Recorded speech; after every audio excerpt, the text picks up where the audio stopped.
On which allegiance today? I pledge allegiance To the flag of the United States of America, and to the republic which stands under God, indivisible, justice for all. justice for all.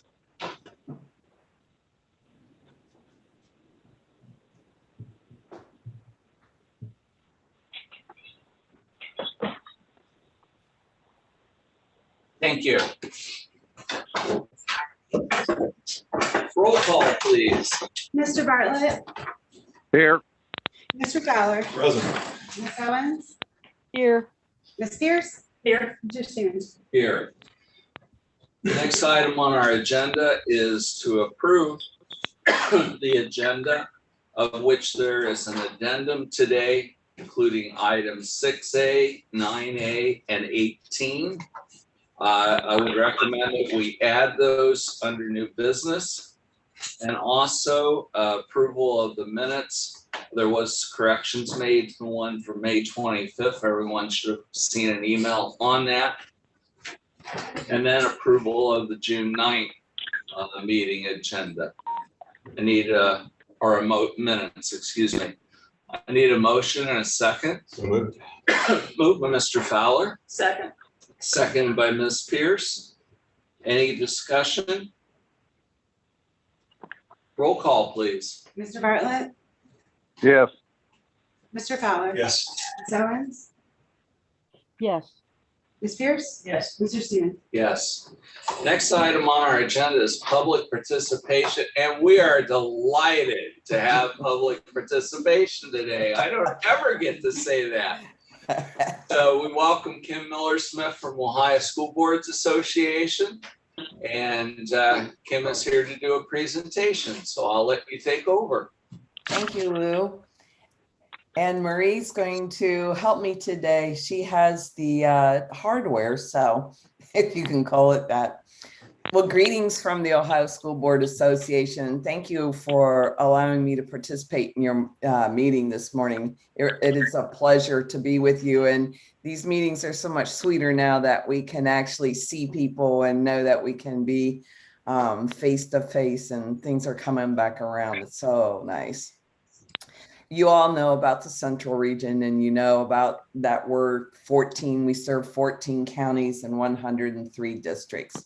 I do want to let you know that right now we're really pushing the Student Achievement Fair. So you should have seen some materials already on the Student Achievement Fair if you need anything. And as you're talking with districts in the ESC region, you want to keep up and promote that.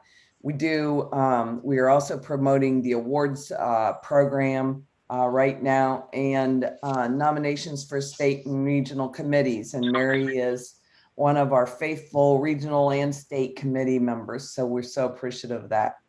I also wanted to let you know that we are going to be in person for the fall conference, and we're getting ready for an in-person Capitol conference too. So very excited about all of that. But this morning, I'm here to recognize the accomplishments of Fairfield County ESC Governing Board members, Gary Bartlett and Charlotte Owens, and that we're recognizing their 10-year milestone service awards. Gary, I think I heard you say time flies. You can't believe it's been 10 years. And Yeah, actually, that took me by surprise when I saw that. yeah, and it's such a nice thing because there are so many board members who run and they get in and they're like, oh, this is not what I signed up for. So especially this past year, you know, there were quite a few board members who became board members for the very first time in 2020. They were elected in 2021. They became board members. What a ride, huh? So Gary and Charlotte, we thank you for your service. We thank you for what you've contributed to public education, to the students and the families, community members in Fairfield County. And Marie has a copy of the certificate, and I'm going to read to you what the certificate says. It says, Distinguished Board Member, The Ohio School Boards Association recognizes Gary Bartlett and Charlotte Owens as a 10-year board member for continued dedication and commitment to public education as a school board member. And this certificate is signed by Richard C. Lewis, the CEO of the Ohio School Boards Association, and our former president, Scotty Huddle. I do want to thank all of you in the room and all of you who work so hard to lead and for your willingness to serve school districts and communities. It's because of you and because of your efforts that we do enjoy strong public good schools in Ohio. So thank you so much for allowing me to be here. And Gary and Charlotte, congratulations. Oh, thank you very much. It's been a pleasure. You're very welcome. Kim was willing to travel out and to present these certificates face to face, but I did let her know that each of you has been choosing to be remote. So I do have your certificates, as Kim indicated, and if you just want to let me know when you can stop by, or I could stop by and drop them off, we can get these to you. But I know that Laura and I. We can take care of it. We're gonna stop seeing. Okay, awesome. Yeah, we'll take that. There you go. Laura and I greatly appreciate having both of you serve as board members, and it's just such a pleasure to work with a healthy board and to work within a community where people care about the role that we play. So I have to say, during my 7 years here, we've had nothing but great board members. So I assume that will continue. That is a blessing. It's not the case across the state. So that is you are blessed. We are. Congratulations, Gary and Charlotte. It's been great working with you during those 10 years. So I very much appreciate your efforts and your work. And it's a recognition that is definitely owed to both of you for your years of service. Kim, thank you for being with us this morning. So welcome. And you're welcome to stay tuned in, but if you have something else, we'll understand. Thank you. I am going to leave. I do have to go to another meeting, but thank you all so much. Good to Thank see you. Thank you, Kim. Bye-bye. Bye. Going back to our agenda, we also have another person for public this morning. Welcome to Ann. Thank you. Ann Seifert Darling, who's visiting with us. Yep. So wanted to recognize you that you're here. It's great to be here. We'll move on to financial reports. I need a motion and a second to approve financial items. So moved. Usually Moved not by voice Mr. is Bartlett. Gary. Need a second? Second by Mr. Fowler. Laura, comments on All right. financials? So we have sent out final invoicing. We sent it all out June 12th. So hoping to get a lot of revenue in before I close out the school year, which is June 30. As you can see on the summary, on the minutes, or on the agenda, there are a few negatives in the grant funds, and that's all based on project cash requests that were submitted prior to the month end. Let's see, on the cash summary report, we still have some negatives in the general fund, special cost centers for outstanding invoices from districts. That's not unusual. Nothing unusual in the May bills this year. The biggest thing we have on my section is initial appropriations, which, as you all know, initial appropriations, especially for an ESC, is a slight shot in the dark because we are so fluid here. Always adjusting to the needs of our districts and the students. As always, on the summary, I always budget to keep us within our estimated revenues for the year. The state has not settled on the ESC funding for 2022. So I did our estimated state funding at the $26 it is right now, hoping that it'll be higher. But again, we live within our means here. Marie and I are pretty good about that. The only thing that will, the only negative difference in there is for the estimated costs of the bonuses that the board approved at the June 9th meeting. But that, of course, like we said, we had a really good year in 2021. So our carryover cash from 2021 will cover that. So what you're really seeing is just expected revenue versus anticipated expenditures. You know, I don't list the fund balances until I close June 30. So when I show you permanent appropriations in September, I'll have all of that listed out so you can see it in more detail.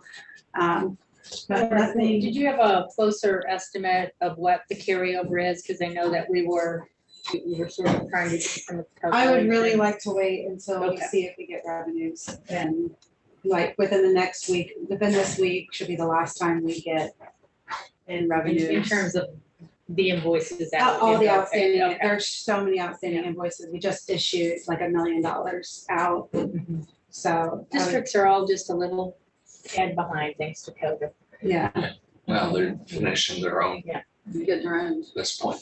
On that bonus, I just, this clarification, that was will be totally taken from the ESC's budget. There won't be any back. Right. Yes, that's why it's in the very top line, the general fund. It's not coming out of any of the special cost centers. It's not coming out of any grant funds. It's coming straight out of ESC. our ESC funds. Yes. So that's all I have. By the end of the week, we'll have all of the salary notices mailed out to the people in the middle of contract terms. So, you know, just trying to wrap up the fiscal year, which is always a very busy time for us, but we're chugging along nicely. Questions for Laura? On the bonuses, has there been notification of the staff? Yeah, we've not made that notification until the minutes were. Okay. It would be nice if, when you do that, if you would carve all of us into it and send us a copy. Absolutely. So, yeah, that would be great. Charlotte, anything? No, thank you. Gary? No, nothing at this time. Ron? Mary? Okay, roll call please on financial Mr. items. Bartlett, Yes, Mr. Fowler, Yes. Ms. Owens, Yes, Ms. Pierce, Yes. Mr. Steven. Yes. Next item on our agenda is new business, which would include the items from the addendum 6A, 9A, and 18. I need a motion and a second, and then we can have comments on new business. So moved. Moved by Ms. Pierce. I'll second. Marie, I'll let you go ahead on anything there. Well, I think that between my memo and our last conversations, we had a special meeting earlier this month. We provided explanations. It's run-of-the-mill business. You're well aware that Dr. DeBlanca is going to be assuming the interim director of professional learning position that Dr. Dempsey is vacating to move on to the Ohio Department of Education as the director of personalized learning. So that has gone smoothly. There are 20 days for her to bridge and train with or orient with Dr. Dempsey this summer with a 147-day contract to start August 1. And so I think that's gone about as smoothly as it possibly could go at this point in time. Regarding her, she has a lot of experience in PBL, so no concerns there.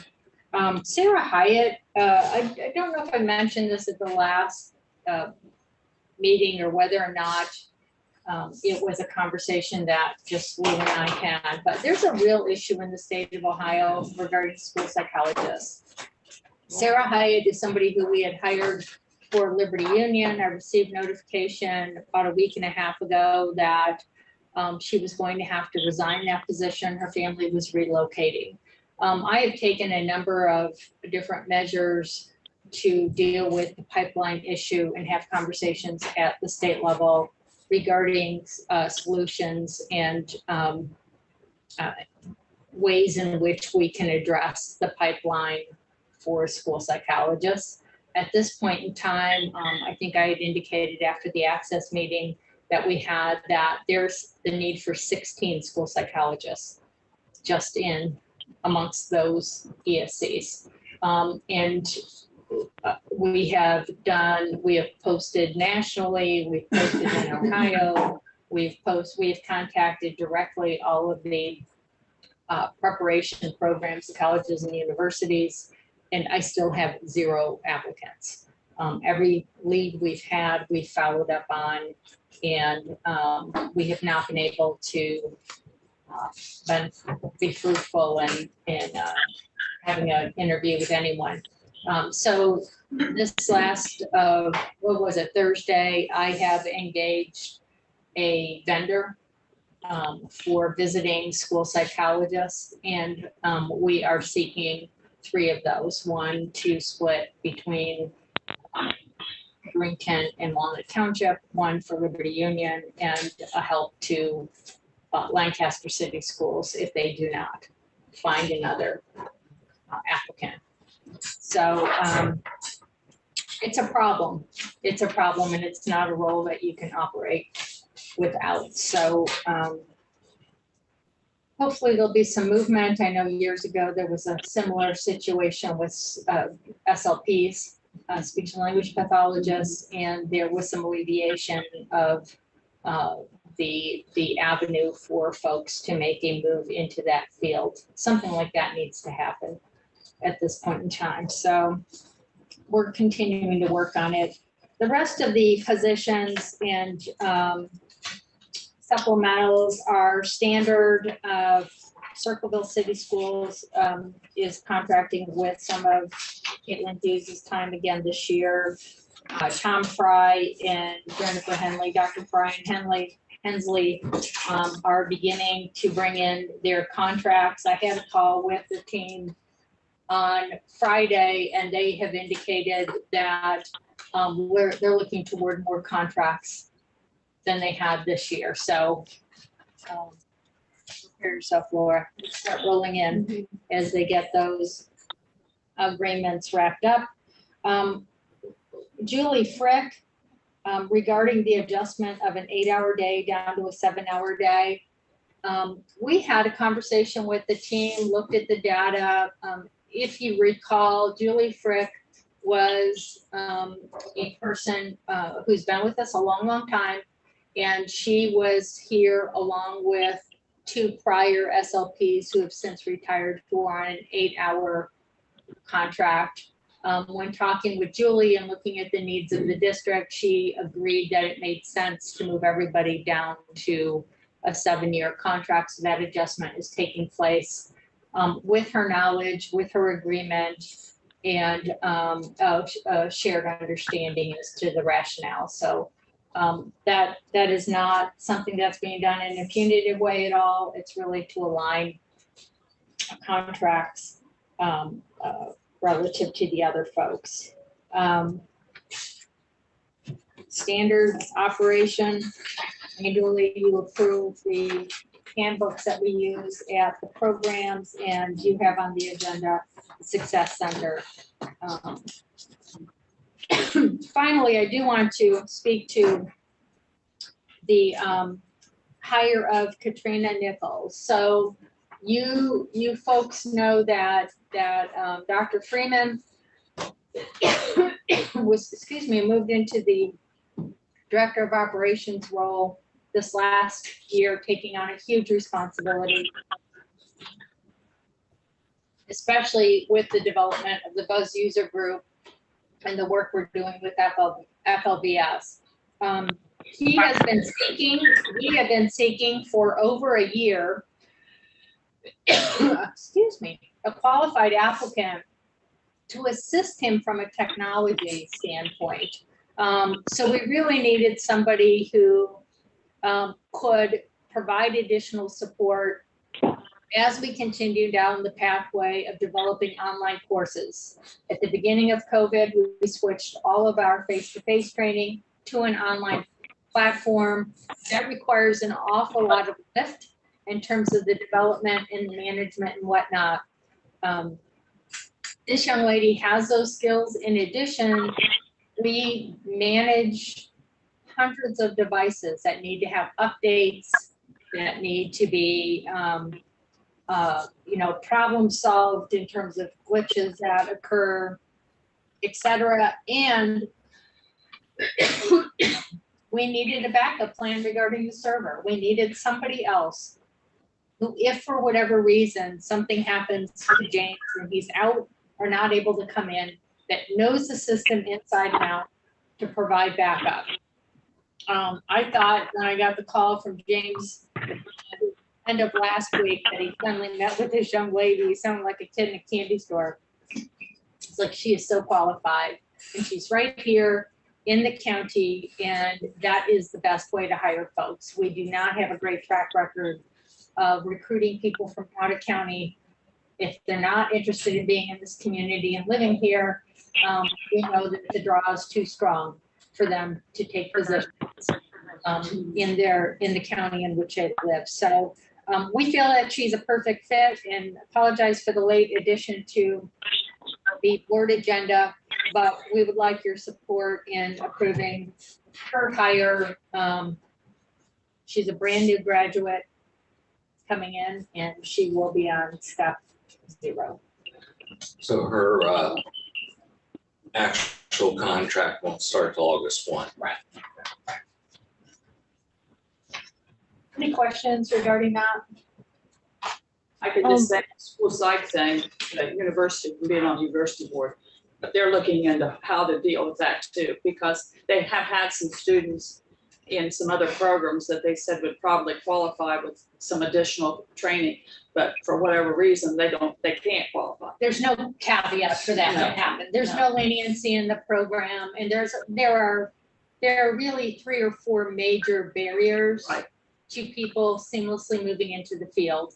And one of the other areas is the fact that the state of Ohio, and this has been historic for a very long time, only funds 100 slots a year for internships. Well, this, with all the growth that's taking place in the retirements, there's now a gulf between what the need is and what the system is producing. And it's now come with COVID to a head. I mean, we're in really dire straits in the state. It's not just us. And the it's all over. Ones that are out there have the ability to transfer from one district to the other easily. I could see robbing Peter to pay Paul sometimes. We lost a school psychologist that went to another district and received a $30,000 increase. Yeah. I mean, that is off the hook. Yeah. The market is such right now that I keep calling school psychs unicorns. It's hard to find them. It's hard to catch them. It's hard to keep them. Well, that's just like the 4-county area there. They feel like, they should be able to get whatever they need because they always have, because we're a teacher preparation university, but they don't exist. And you have a hard time telling these people, they aren't here in our school. We don't have them. Right. I would love to, and I've started the conversation already with Ohio State University, creating they'd be willing to help OU create a program and for us to grow our own. They recognize that they're at their capacity given the constraints of accreditation. So it's just a problem. I'm trying to be open and transparent to let you know that we've never had a year where we've had such difficulty finding someone. Questions for Marie? Charlotte? Start with you. I hate to do this, but would the agenda that got sent this morning, I think it's the same as the previous one. Would somebody describe the added items? Sure, certainly. Do we want to check? I'm going to check the attachment right now, but it should have included the addendum at the bottom. Courtney's going to check. So you received another email this morning that should have had the additional addendum items at the bottom, Charlotte? Do you want It to looked, to me, it looked like it was the previous agenda. Is it now, it should now be 6 pages. No.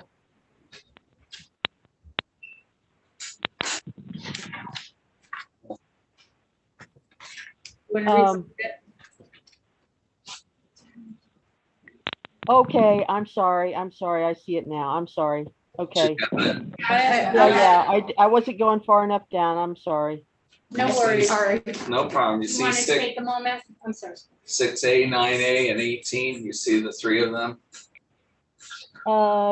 Yes.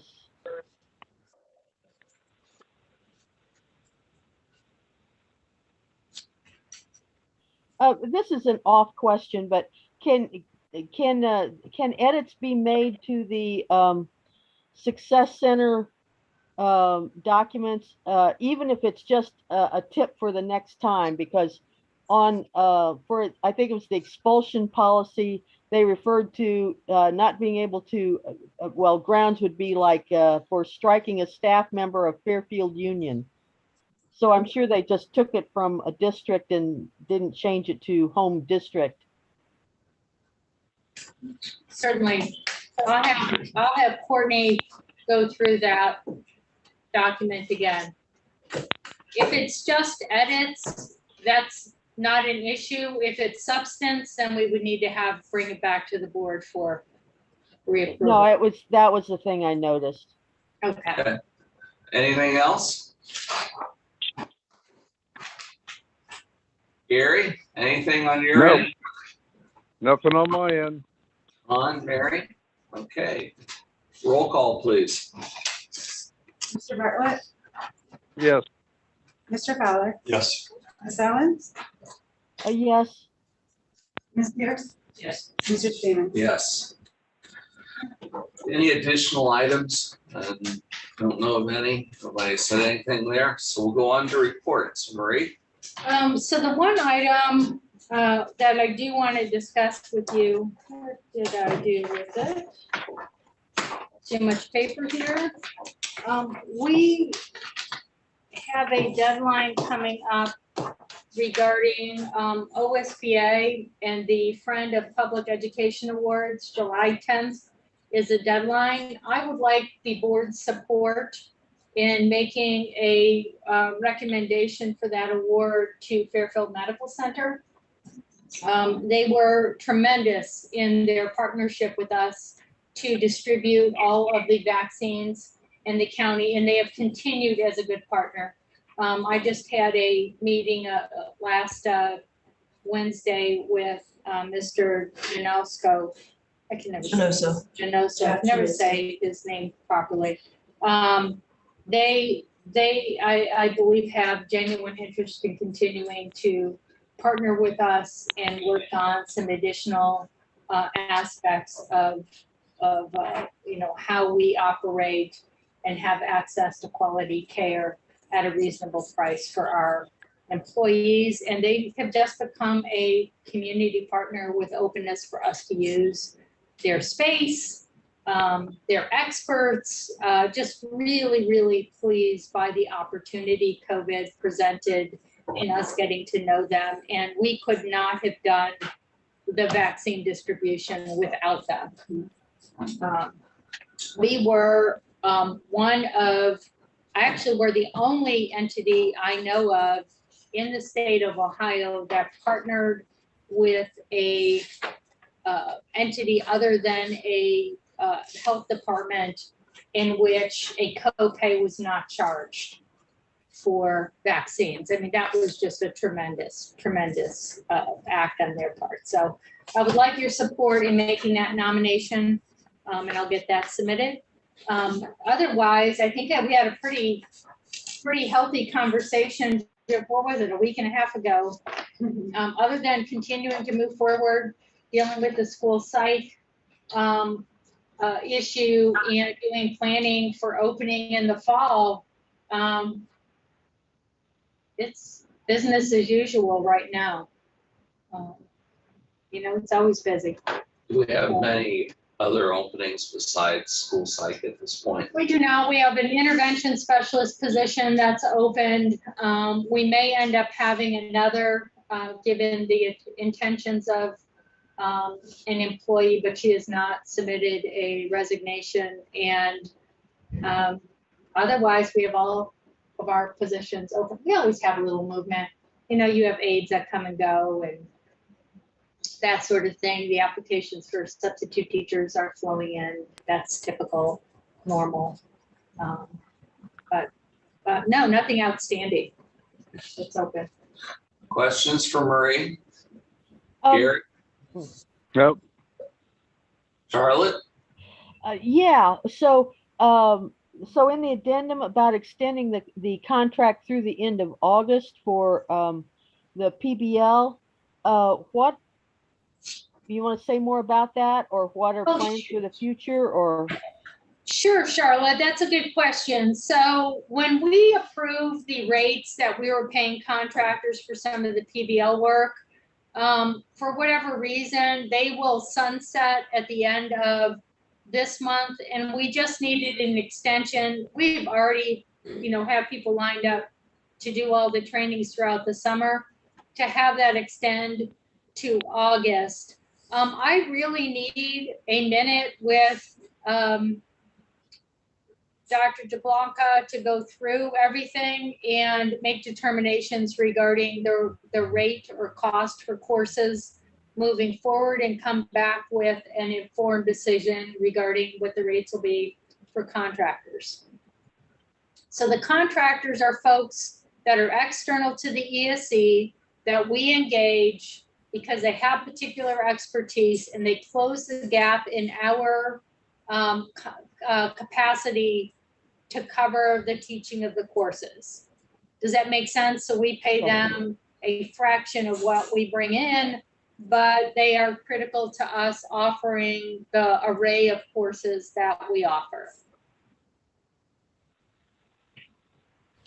Does that make sense? Yes. I have a different, well, when you, I guess it was probably in the memo about schools kind of proceeding and, but, you know, not masking and so forth, but still maintaining cleaning routines and so forth. But it's like we're failing to recognize, the Delta variant. We want to block that as much as we can, but ventilation is the huge issue, not surfaces. And so I'm just wondering how much school districts have been paying attention to, you know, ventilation, filtering, air filtration, so forth. I think I cannot speak for districts. I mean, I know some of them have had those discussions, but I don't have detail on what they have landed on, whether they're using any of their CARES Act money or their ESSER money to make improvements. A lot of our buildings that are fairly new in the county. So I would assume they're in a different place, but given the fact that the governor has basically lifted any restrictions or regulations, all of the districts are in a place where they are moving forward with opening up school. As they have, we've had multiple conversations with different segments of staff regarding the cleaning and this hand sanitizer and whatnot. And my response to them is, weren't we supposed to be doing that to begin with? I mean, we were supposed to have clean environments for children to begin with. So I don't see that as anything that should be a change in operation. We are fully stocked with PPE and cleaning supplies. That is not an issue at all. The mask requirement, we will continue with what I had reported out to folks a month ago, which in essence, if you're fully vaccinated, you are not required to wear a mask in this building. If you are not vaccinated, our expectation is you wear a mask. The stations that are at the doors will continue to exist. And in districts, they are all making, I mean, there's a whole range of decisions that they're making, but for the most part, they're going to be open. And until things change, and they may, and they can, that is how we are moving forward at this point in time. Charlotte, we've not had transference of the virus really in our school facilities. When we track back, the majority of the transference was on people's own time, in their family, in their community. I think we've done a good job of keeping things as safe as possible for our kids and our staff. So we have a couple of people in the building who still have not been, I think 3 people who still have not been vaccinated. You'll see them in their masks. Or if people choose, people can also choose to wear a mask. Yeah, if you're not comfortable, you've been Right. vaccinated, you can choose to wear a mask, of Yes. course. Actually, I was in the Franklin County, well, what do you call it?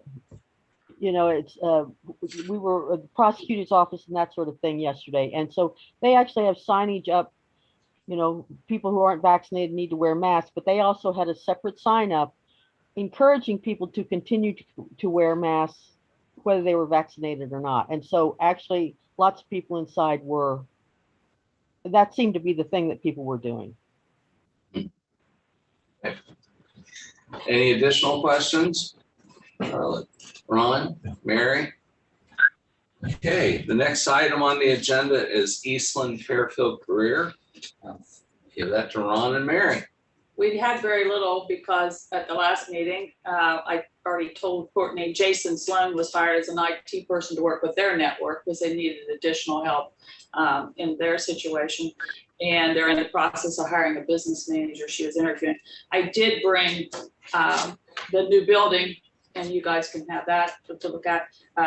That's pretty much what it looks like presently, and they're gonna use this fall, so it's pretty much a go. And the other thing is they had 170 juniors have been accepted, and that's the highest number they've ever had. So, Is that between both campuses? both campuses. But she said the enrollment's not closed. There's some applications that still have to be completed, so it'll be higher than 170. So the new facility will open in September. September. Wow. Looks like there's still a lot of interior work. That's It's it. interesting.